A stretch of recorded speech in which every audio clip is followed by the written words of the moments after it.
ನಿನ್ನ ಪ್ರತಾಪಕ್ಕೆ ಹೆದರಿಲ್ಲ, ನಿನ್ನ ಸಾಹಸಕ್ಕೆ ಹೆಣಿಯಿಲ್ಲ, ನಿನ್ನ ವೈಭವಕ್ಕೆ ಸರಿಸಾಟಿ ಇಲ್ಲ. ಇಷ್ಟಿದ್ದರೂ ನನಗೆ ತೃಪ್ತಿ ಇಲ್ಲ. ಏಕೆ ಏಕೆ ರಣ್ಯಾಕ್ಷ? ಸಪ್ತ ಪಾತಾಳಗಳು ನಿನ್ನ ಪಾದಡಿಯಲ್ಲಿರಬೇಕು. ಓಹೋ, ನಮ್ಮ ಪಾದದಲ್ಲಿ ಮೂರು ಲೋಕವು ಮುಷ್ಟಿಯಲ್ಲಿರಬೇಕು. ನಮ್ಮ ಮುಷ್ಟಿಯಲ್ಲಿ? ಹೌದು ಹೌದು.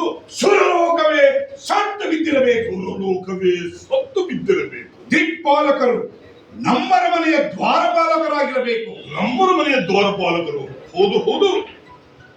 ಅಷ್ಟೇ ಅಲ್ಲ, ಕಾಮಧೇನುವಿನ ಕಡೆ ಕಾಲು ಚಾಚಿ ಕಲ್ಪವೃಕ್ಷದಡಿಯಲ್ಲಿ ಮಲಗಿರುವ ನಿನ್ನನ್ನು ಆ ಸತಿಪತಿಯು ಎದರಿ ಪೂಜಿಸಬೇಕು.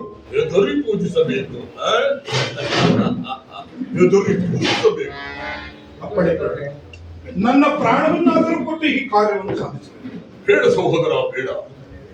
ನಿನ್ನ ಪ್ರಾಣಕ್ಕಿಂತ ಯಾವುದು ನನಗೆ ಹೆಚ್ಚಲ್ಲ. ಅವೆಲ್ಲವೂ ತುಣ ಸಮಾನ. ನೀನೊಬ್ಬನಿದ್ದರೆ ನನಗೆ ಸಾಕು.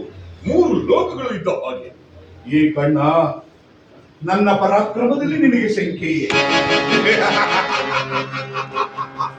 ಸೃಷ್ಟಿಯ ಯಾವ ಶಕ್ತಿ ಎದುರಾಗಲಿ ಒಟ್ಟಡಗಿಸುವ ದಿಟ್ಟತನವಿದೆ ನನ್ನಲ್ಲಿ. ನಾನು ಬಲ್ಲೆ ಸಹೋದರ, ಬಲ್ಲೆ. ಉಗ್ರನಾದರೆ ಪ್ರಳಯ ರುದ್ರನನ್ನು ನಡಗಿಸಿ ಮೃತ ದೇವತೆಗೆ ಮೃತ್ಯುವಾಗಿ ವಿಜೃಂಭಿಸಬಲ್ಲ ಈ ಹಿರಣ್ಯಾಕ್ಷ. ಉಕ್ಕುತ್ತಿರುವ ಉತ್ಸಾಹವನ್ನು ತಡೆಯಬೇಡ. ಕದನೋತ್ಸಾಹದಿಂದ ಕುಡಿಯುತ್ತಿರುವ ಈ ಕೈಗಳಿಗೆ ನಿರಾಶೆ ಮಾಡಬೇಡ. ಅಪ್ಪಣೆ